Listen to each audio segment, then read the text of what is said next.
Bonjour à toutes et à toutes. Alors, comme promis, cette vidéo va être consacrée à l'interfaçage de notre base de données, à savoir la base de données des arbres. Alors, vous allez voir que l'interfaçage d'une base de données va être tourné vers le monde de l'utilisateur, c'est-à-dire qu'il va permettre cet interfaçage de faciliter l'utilisation de la base de données et notamment l'entrée des données, mais également l'exploitation, le filtrage, l'extraction des données de la base de données. Donc nous allons commencer cette vidéo en essayant d'interfacer de façon simple l'entrée des données de nouveaux arbres.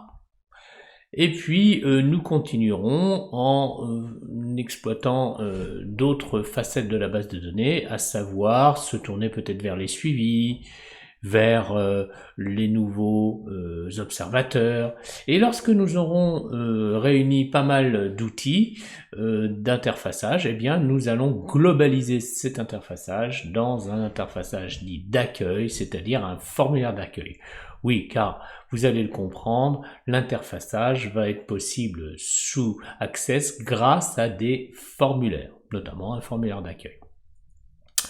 Alors, nous allons commencer donc par l'interfaçage, nous permettant grâce à un formulaire d'entrer les données de nouveaux arbres. Allez, c'est parti. Partons de cette configuration où nous disposons de 4 tables, à savoir arbre, parcelle, observateur et bien entendu suivi qui sert de table de jonction. Dans cette base de données, nous avons suffisamment d'arbres pour réaliser déjà une première analyse sérieuse de nos données. Et puis nous avons la table observateur qui pour l'instant n'est renseignée que de 2 observateurs, la table parcelle qui contient 6 parcelles différentes et bien entendu la table suivi qui contient donc suffisamment d'informations pour permettre une analyse statistique déjà assez ambitieuse de nos données. Dans cette configuration, nous avons quelques requêtes et déjà celle qui nous permet d'avoir les propriétés essentielles des arbres dans notre suivi et que j'ai appelé donc propriété arbre suivi. Et nous avons également une autre requête qui nous permet de savoir quels sont les arbres répartis dans les différentes parcelles. Ce que je vous propose maintenant, c'est de réaliser donc un premier interfaçage, là je ferme toutes les tables, qui nous permettent d'entrer de nouveaux arbres. Donc ce nouvel interfaçage va être réalisé grâce à ce que l'on appelle des formulaires et nous allons voir sans plus attendre comment créer un formulaire qui nous permette d'entrer de nouvelles données d'arbres. Pour ceci, nous allons cliquer sur la table des arbres, puis aller dans Créer et sélectionner dans tout ce qui va concerner les formulaires, eh bien, le bouton qui s'appelle tout bêtement Formulaire. À ce moment-là, très rapidement est créé un formulaire d'entrée des données relatives aux arbres de la base de données. Alors si nous parcourons l'ensemble des arbres, nous voyons qu'en bas de l'écran, il y a un onglet qui nous permet d'aller de enregistrement en enregistrement jusqu'au dernier que nous atteignons grâce à ce bouton un peu spécial et qui est vide, puisque c'est celui qui suit le dernier enregistrement de la base, c'est-à-dire ici, il s'agira de l'arbre 986. Alors vous voyez que il a tenu compte en faisant ce formulaire automatique de la structure un peu particulière de la base de données, puisque si nous cliquons sur Relations, nous voyons bien que les arbres sont mis en relation avec les observateurs par la table de jonction suivie. Ce qui se traduit par l'existence d'un sous-formulaire ici en bas qui nous permet de renseigner le nom de l'observateur en même temps que l'on renseigne les différents arbres de notre base de données. Bien sûr, comme tout élément que l'on crée, les formulaires ont leur propre menu. Vous voyez qu'ici, il y a un menu qui s'appelle Conception et mise en page du formulaire. Quand je clique dessus, je vais avoir accès à un certain nombre de boutons et de propositions concernant évidemment exclusivement les entités formulaires. Allons un peu plus loin. Si je clique sur l'onglet du formulaire qui a été créé, ici il s'agit du formulaire qui porte le même nom que la table que nous avons sélectionnée, eh bien je vais basculer sur mode création à l'aide du bouton de souris droite de la souris. Et je vois ici que nous avons accès aux réglages paramétriques de notre formulaire pour le rendre un peu plus adapté à nos besoins, on va dire, pour le construire à la carte. Alors bien sûr, dans cette adaptation, il faudra faire attention à ce que souhaite l'utilisateur. Mais comme nous jouons le rôle des utilisateurs, eh bien nous allons faire des choses qui nous conviendront et qui, on l'imagine, conviendront à tous les utilisateurs de notre base de données. Alors ce que nous remarquons dans cette vision du formulaire en mode création, c'est que nous voyons apparaître ici le nom des champs, ici ID arbre, essence, date plantation, HP, unité et code parcelle. Et un espace qui correspond au champ dans lequel on va rentrer, un champ physique cette fois-ci, la valeur du champ. Donc vous voyez que je l'ai pu réduire la dimension de cet espace. Nous voyons également qu'il y a un en-tête de formulaire, et si je voulais développer en bas, eh bien je pourrais faire apparaître un pied de formulaire, c'est-à-dire un espace qui va être complémentaire de l'en-tête de formulaire.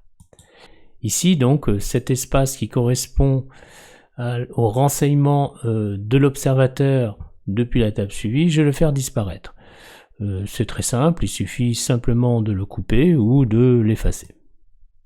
Et je vais donc me restreindre tout bêtement, tout simplement à des informations concernant les arbres dans leur mode le plus basique, c'est-à-dire l'ID de l'arbre, l'essence, date de plantation, l'âge et le code parcelle. Alors, dès que le formulaire a été réalisé, je peux l'enregistrer. Regardez, je vais aller en mode fermé ou enregistré et il me demande le nom du formulaire. Alors je vais lui donner un nom de formulaire qui va correspondre à ce que je fais, c'est-à-dire entrée des données des arbres. On peut tout simplement faire data arbre. Et donc là, je vois apparaître dans la zone formulaire le nouveau formulaire que je viens de rentrer. La preuve, c'est que si je ferme ce formulaire, d'ailleurs fermons toutes les autres tables, même les relations d'ailleurs, tiens, et si je double-clique sur data arbre, eh bien je vois apparaître le formulaire que je viens juste de créer. Donc, par exemple, je pourrais très bien rentrer un nouvel enregistrement, vous voyez, en allant au dernier enregistrement, grâce à ce petit bouton, vous voyez, tout en bas, qui va me permettre d'aller rentrer un nouvel enregistrement. Par exemple, je vais m'occuper de l'arbre qui s'appelle 222, qui est une essence de type être. Je vais dire que la date de plantation a été effectuée en avril dernier, par exemple le 6 avril, que l'âge au moment de la plantation était de 1 semaine,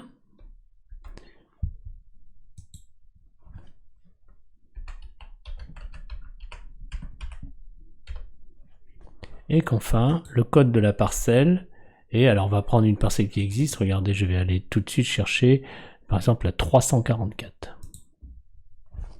P344. Et si je n'ai pas fait d'erreur, eh bien en cliquant sur le bouton suivant, dernier enregistrement, alors je pense que l'arbre 222 existait déjà. Vous voyez, il était là, hein, donc je vais prendre le 223.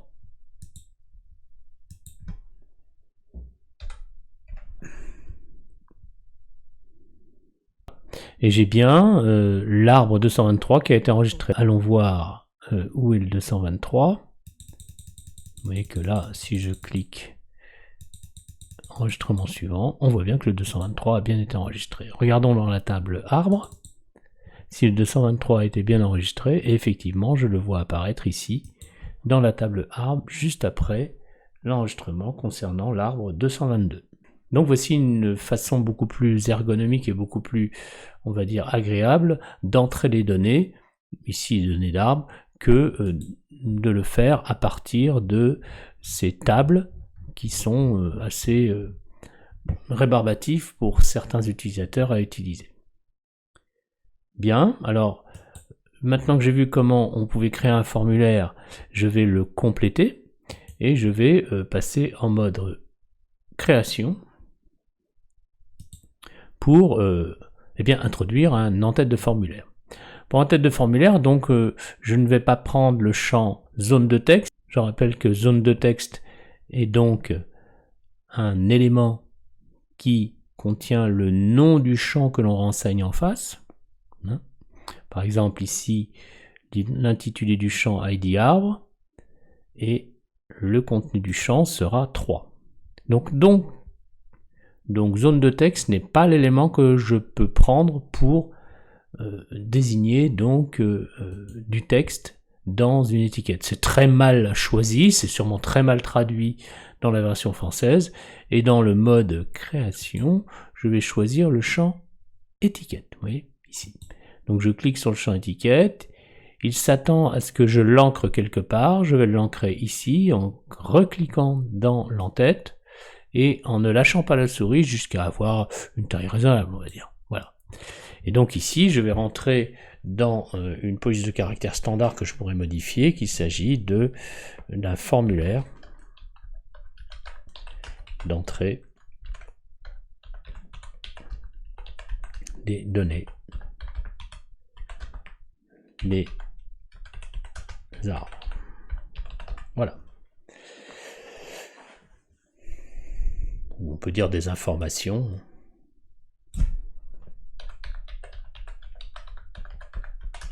Concernant les arbres. Bien. Alors vous voyez que ce n'est pas un logiciel d'édition, Access, tout est en gris, c'est pas très agréable à lire, donc on va pouvoir passer dans Accueil, changer la police de caractère et par exemple la mettre en gras déjà et en noir au lieu de gris. Voilà.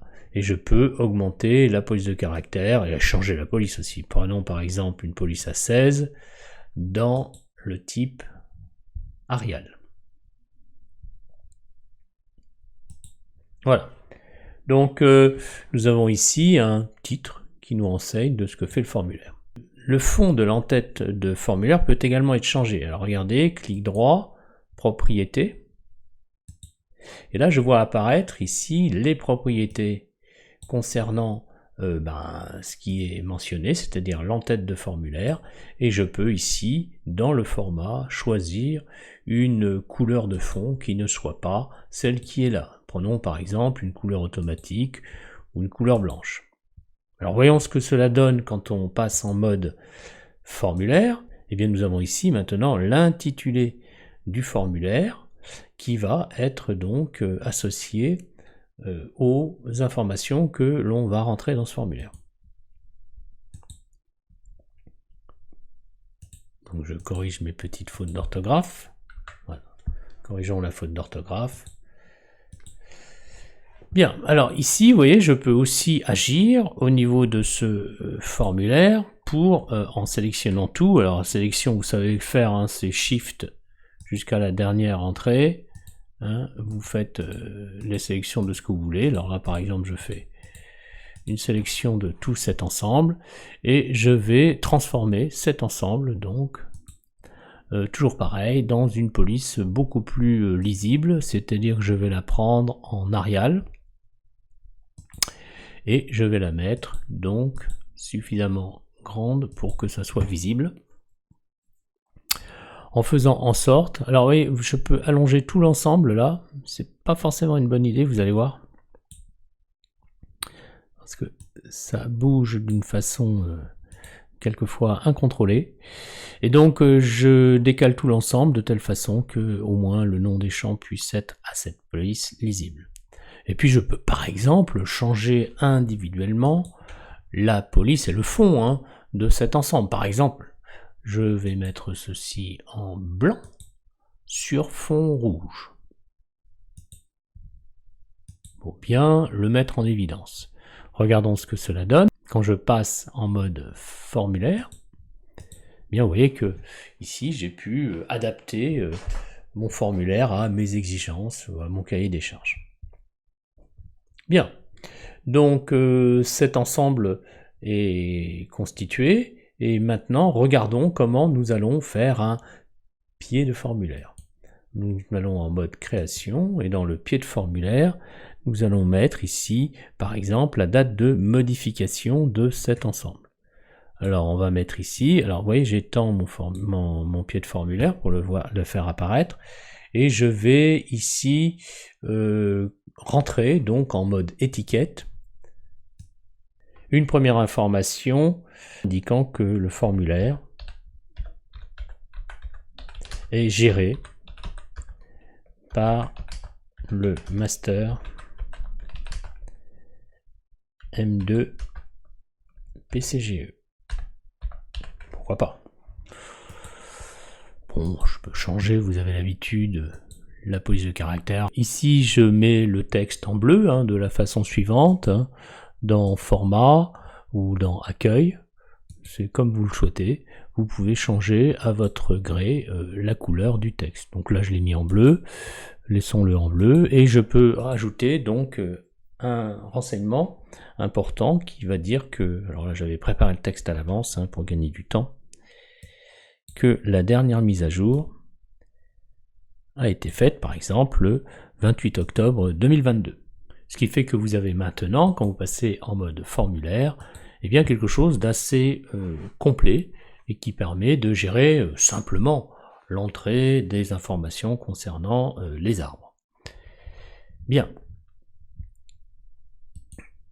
Donc, quelque chose d'important, oui, c'est que vous pouvez utiliser les feuilles de propriété à n'importe quel endroit où vous cliquez, comme par exemple ici.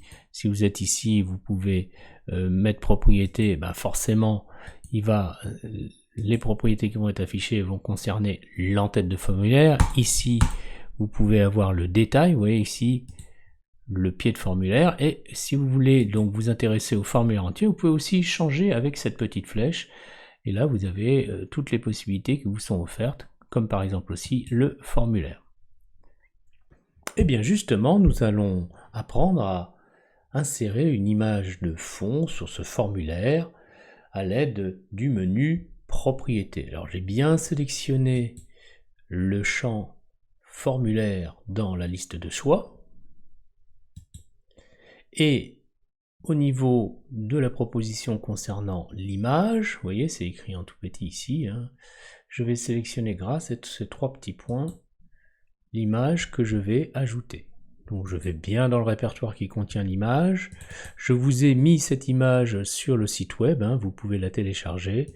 Et donc cette image concerne un ensemble d'arbres, ce n'est pas très original, mais ça évoque un petit peu ce que ce formulaire est censé réaliser. Alors, je choisis l'image, alors elle a un nom un peu complexe, c'est pas très important, et je clique sur OK. Et là, je vois apparaître en fond l'image que j'ai sélectionnée. Alors d'ailleurs, si je pars en mode formulaire, regardons ce que cela donne. Eh bien, on voit que mon ensemble est centré au niveau du formulaire et que tout ce qui va concerner l'entrée des données, eh bien, vient se superposer en quelque sorte à cette image. Ce n'est qu'une image de fond. Alors, je pourrais rendre ces rectangles transparents, mais alors après, on n'y verrait plus rien concernant tous les affichages de cet ensemble. Donc je repasse en mode création et je vous propose de faire quelque chose d'assez courant, c'est-à-dire de passer à l'alignement de l'image en haut à gauche. Alors nous pourrions remanier la dimension du formulaire, oui, en agissant sur la largeur comme on fait avec n'importe quel logiciel. Je pense que vous avez plutôt l'habitude de faire ça. Alors, vous voyez que mon ensemble noie un petit peu le contenu de ces informations. Donc, ce que je vais faire, c'est qu'au lieu de faire qu'une couleur de fond est transparente, je vais lui mettre une couleur qui corresponde à, on va dire, un champ qui va être visible. Ok. Puis je peux remanier, hein, regardez, en redescendant ici, en remontant cet ensemble-là, et puis dernière mise à jour, je peux le passer ici, je peux faire vraiment ce que je veux au niveau de mon en-tête de formulaire. D'ailleurs, je peux tout remonter hein, aussi si ça m'intéresse pour avoir un formulaire, on va dire, plus modeste en taille. Bon, en tous les cas, quand je bascule maintenant en mode formulaire, eh bien je vois que cette image est centrée telle que moi je l'ai choisie, et bon, c'est pas très heureux d'avoir mis les champs en transparent, je pourrais très bien réaliser pour les zones de texte également un fond blanc, ou un autre fond hein, d'ailleurs, pour mettre en évidence plus ces intitulés. Donc c'est ce que je vais faire en cliquant sur mode création, et je vais sélectionner donc toutes ces zones de texte pour les faire passer en fond blanc. Vous voyez, hein.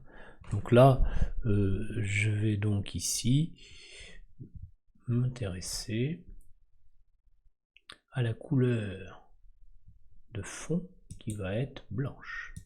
Oui. Et là, je vois apparaître, alors je pourrais choisir d'autres fonds, un vert si je veux, avec le fond, avec la couleur de la police en blanc par exemple.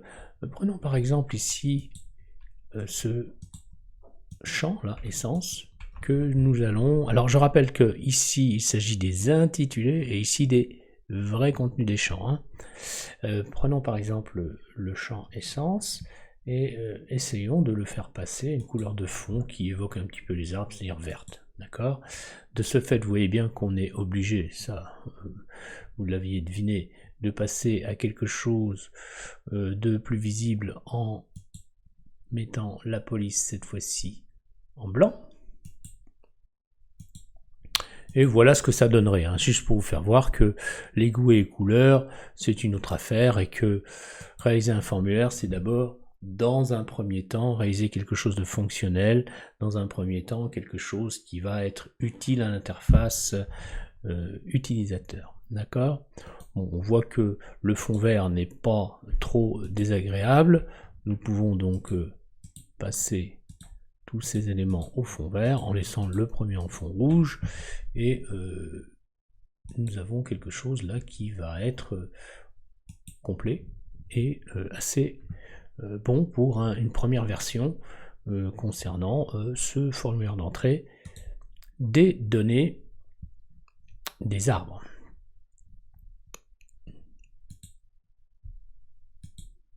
Voilà. Bien, alors là pareil, hein, je pourrais mettre un autre fond qu'un fond blanc, mais laissons-le en blanc, hein. On pourrait même occuper la totalité de l'entête. Et nous avons donc une première version de notre formulaire qui, somme toute, n'est pas désagréable. Bien, alors maintenant que nous avons réalisé ça, la navigation n'est pas extraordinaire avec ces boutons du bas. Donc nous allons remplacer ces tout petits boutons du bas par des boutons beaucoup plus visibles et qui, vous allez le voir, vont être très utiles dans la navigation. Nous allons donc passer en mode création et apprendre à utiliser les éléments que l'on appelle des boutons. Alors vous voyez, ils sont symbolisés par des rectangles, hein, c'est pas évident à trouver. Hein. Donc je clique sur cet élément et je le rajoute en déplaçant ma souris jusqu'à à peu près la zone d'insertion. Vous voyez, je peux cliquer par exemple au centre ou au bord d'un carré, et puis je remanierai la dimension du bouton un peu plus tard. Ce bouton va être associé à une action. Alors, vous voyez, l'interface explique ce qu'il attend. Que doit-il se passer lorsque vous appuyez sur le bouton? Plusieurs actions sont disponibles pour chaque catégorie. On vous liste un ensemble de catégories, et vous allez voir qu'en fonction de la catégorie, un panel d'actions va vous être proposé. Ainsi, ce que je propose, c'est qu'on puisse se déplacer entre enregistrements et qu'on puisse aller, par exemple, à l'enregistrement suivant. Donc je vais cliquer, enregistrement suivant.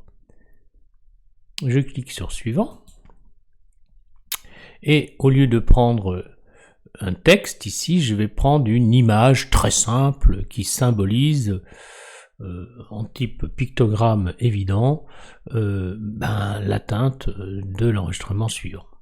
Je clique sur suivant, oui parce que le deuxième choix, oui c'est une flèche, c'est pas évident. Donc je clique sur suivant et je me vois notifier que le nom de la commande informatique qui va réaliser cette action de passer à l'élément suivant va s'appeler commande 29. Bon, je vous avouerai que ce n'est pas d'une importance capitale, surtout ne le changez pas, c'est un nom interne qui est donné à la commande que gère Access. Bien, donc vous allez voir qu'au fur et à mesure des commandes, il va y avoir des noms de commandes qui vont s'appeler commande XYZ, peu importe. Donc là, je clique sur terminer et mon bouton est fonctionnel. Bon, vous voyez que je lui ai donné à peu près la dimension de 1 carreau. Alors c'est très simple pour le faire exactement. Je vais dans largeur ici. Hein, vous reconnaissez la commande 29 là qu'on vient de réaliser. Je clique sur le bouton. Donc là, dans la feuille de propriété, tout ce qui va être proposé est inhérent à la commande 29, donc au bouton. Et je vais lui demander par exemple de faire 1 cm exactement en largeur et 1 cm exactement en hauteur. Donc tous mes boutons seront ainsi harmonisés. Je passe en mode formulaire et vous voyez que grâce à ce bouton, je vais pouvoir naviguer, regardez bien, au deuxième, au troisième, au quatrième, au cinquième enregistrement, etc. etc., etc. Alors vous l'avez compris, en général on associe le bouton d'avance à un bouton de retour en arrière, c'est ce qu'on va faire. Et on va également ajouter des boutons qui vont nous permettre d'aller au premier enregistrement et au dernier enregistrement. Donc là, je vais décaler un peu mon ensemble pour laisser de la place à tout ce que j'ai proposé de faire. Et puis ici, je vais insérer un nouveau bouton qui va me permettre d'aller en arrière, c'est-à-dire à l'enregistrement précédent. Donc la catégorie, c'est bien un déplacement entre enregistrements et cette catégorie va être associée plus précisément à l'action enregistrement précédent. Je fais suivant. Je sélectionne cette flèche, elle me va bien pour les mêmes raisons. Alors, va sans dire que vous pourriez aller rechercher des images que vous avez préparées vous-même, hein, si vous voulez, hein, avec parcourir. Donc suivant, je touche pas au numéro de la commande. Je fais terminer et j'ai plus qu'à peaufiner comme d'habitude la taille à 1 cm exact pour que ça soit élégant. Hein. Voilà, autant faire quelque chose de propre. Vous voyez, vous pouvez déplacer ça finement avec les flèches par exemple du bas. De la même façon, nous allons rajouter, comme je vous l'ai dit, les boutons qui permettent d'aller au premier et au dernier enregistrement. Allez, on va un peu plus vite. Premier enregistrement. Déplacement entre enregistrements, premier enregistrement.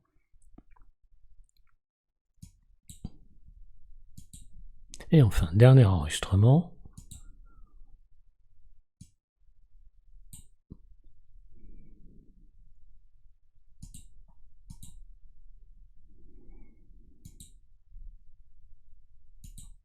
Bien.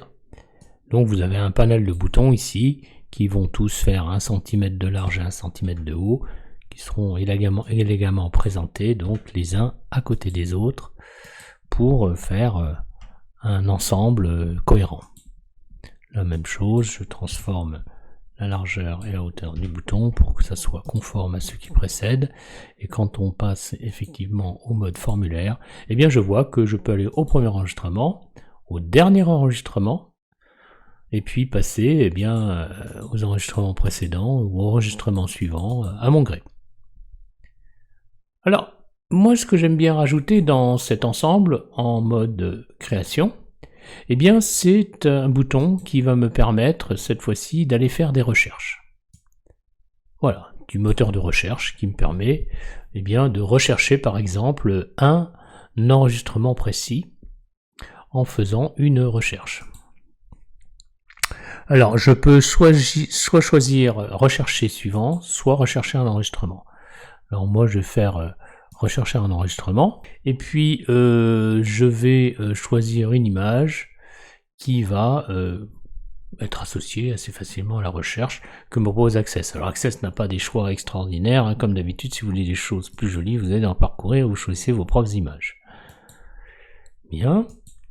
Je ne change pas, comme d'habitude, le numéro de la commande, je termine, et alors voyons voir ce que me permet cette loupe, hein, ce bouton de recherche. Eh bien, quand je passe en mode formulaire, j'ai fait un petit moteur de recherche interne. Par exemple, je pourrais rechercher dans l'enregistrement une essence qui s'appelle être, le prochain qui s'appelle être. Alors regardez, je peux changer le champ dans lequel je recherche mon information, d'accord?